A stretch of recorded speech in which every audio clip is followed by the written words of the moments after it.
Assalamualaikum warahmatullahi wabarakatuh. Halo Ananda sekalian, bagaimana kabar hari ini? Nah, bertemu kembali dengan Ustazah Wahidini. Sebelum kita memulai pembelajaran, yuk berdoa terlebih dahulu. Bismillahirrahmanirrahim. Rabbi shrah li sadri wa yassir li amri wahlul 'uqdatam min lisani yafqahu qawli. Rabbi zidna ilman warzuqna fahman. Alhamdulillahirabbil alamin. Ananda sekalian, hari ini kita akan belajar tentang menyajikan teks laporan percobaan. Nah, untuk menyajikan ataupun menyusun teks laporan percobaan memiliki 4 langkah.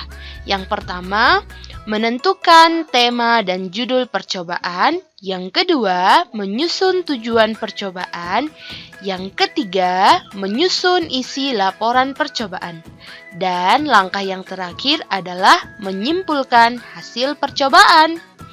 Nah, berikut Ustazah akan jelaskan bagian-bagiannya.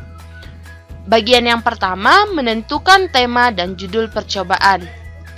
Nah, pada tahap ini, penulis harus memilih satu topik yang bisa dijadikan sebagai sebuah percobaan. Nah, pada bagian ini dibagi lagi menjadi 2. Yang pertama, menentukan topik yang bisa dijadikan judul. Maksudnya adalah ketika kita sudah menentukan topik yang bisa kita jadikan judul, kita jadi tahu nih kita mau ngapain ke depannya. Nah, di sini kita contohkan dengan fermentasi ragi. Bagian yang kedua, kita harus membatasi topik percobaan kita. Nah, berdasarkan contoh topik tersebut, penulis membatasi pembahasannya yang akan dibahas pada laporannya. Karena tadi kita sudah memilih fermentasi ragi, maka kita harus membatasi nih kira-kira apa-apa saja yang perlu kita bahas pada bagian itu. Nah, seperti ini cukup kita membahas mengenai fermentasi alkohol. Pada bagian ini, fermentasi alkohol akan dijelaskan bagaimana sih sebenarnya yang dikatakan sebagai fermentasi alkohol. Jadi, ketika melakukan ataupun melaporkan sebuah laporan, itu tidak lari kemana-mana, hanya fokus kepada topik yang akan kita bahas. Kemudian, poin yang kedua, menyusun tujuan percobaan. Nah, pada tahap ini pula, penulis harus menentukan tujuan ataupun rumusan masalah percobaan. Nah, pada bagian ini, berdasarkan topik yang sudah ditentukan sebelumnya, penulis dapat menyusun tujuan percobaan yang akan dicapai nantinya setelah melakukan percobaan. Contoh, bagaimana proses fermentasi alkohol? Karena tadi kita mengambil topik fermentasi alkohol. Yang kedua, apa saja yang dihasilkan dari fermentasi alkohol? Nah, pertanyaan yang seperti inilah yang dikatakan sebagai rumusan masalah. Sedangkan tujuannya adalah untuk mengetahui proses fermentasi alkohol, kemudian untuk mendapatkan hasil dari fermentasi alkohol. Pada bagian yang ketiga, ada menyusun isi laporan percobaan, di mana penulis menyusun isi laporan yang terdiri dari landasan teori, metode percobaan, dan data hasil percobaan. Seperti yang sudah dijelaskan pada pertemuan yang lalu, bahwa metode percobaan itu biasanya berisi tentang alat dan bahan, serta langkah-langkah kegiatan dalam melakukan percobaan.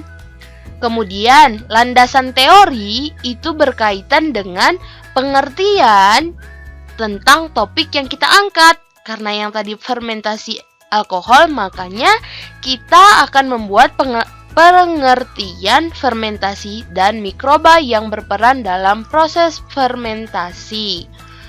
Nah, pada bagian hasil percobaan biasanya memuat tentang hasil akhir yang didapatkan setelah melakukan percobaan. Nah, pada bagian ini bisa dijelaskan secara deskripsi ataupun penyajiannya dalam bentuk tabel, diagram, dan lain sebagainya. Kemudian, langkah yang keempat adalah menyimpulkan hasil percobaan. Penulis menyimpulkan hasil percobaan sesuai tujuan yang ingin dicapai dan jangan lupa untuk membuat daftar pustaka. Nah, biasanya ketika menyimpulkan dituliskan dengan bentuk paragraf deskripsi. Nah, ini berupa paragraf yang berisi penjelasan ataupun gambaran dari keseluruhan hasil percobaan.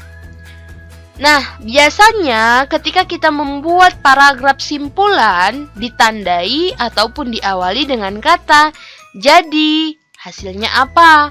Kemudian bisa juga seperti berdasarkan hasil percobaan yang sudah dilakukan, dapat disimpulkan bahwa di titik-titiknya dituliskanlah hasil percobaannya.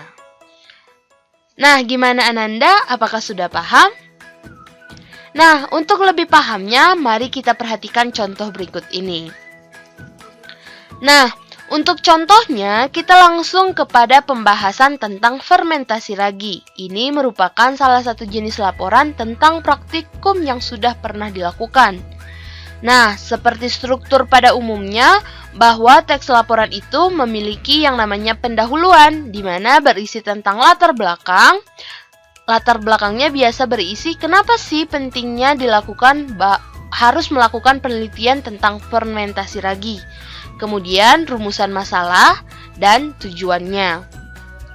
Serta pada struktur yang kedua ada landasan teori ataupun kajian pustaka. Disinilah kita harus menjelaskan ataupun memberikan pengertian dari pendapat-pendapat ahli mengenai topik yang akan kita angkat. Nah, kemudian struktur yang ketiga itu ada metode penelitian, berisi tentang alat dan bahan serta cara kerja.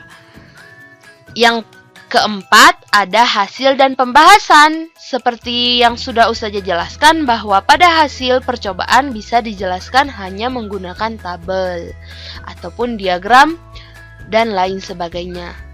Nah, poin yang terakhir itu adalah simpulan, di mana pada bagian ini menjelaskan secara deskripsi. Fermentasi adalah proses produksi energi dalam sel dalam keadaan tanpa oksigen. Secara umum, fermentasi adalah salah satu bentuk respirasi anaerobik dan lain sebagainya. Seperti itu ya Ananda, contoh teks laporan percobaan yang utuh. Nah, Ustazah harap kalian sudah mampu untuk membentuk ataupun membuat satu teks dengan utuh. Dengan catatan harus memperhatikan struktur dan ciri kebahasaannya. Demikian untuk penjelasan hari ini. Assalamualaikum warahmatullahi wabarakatuh.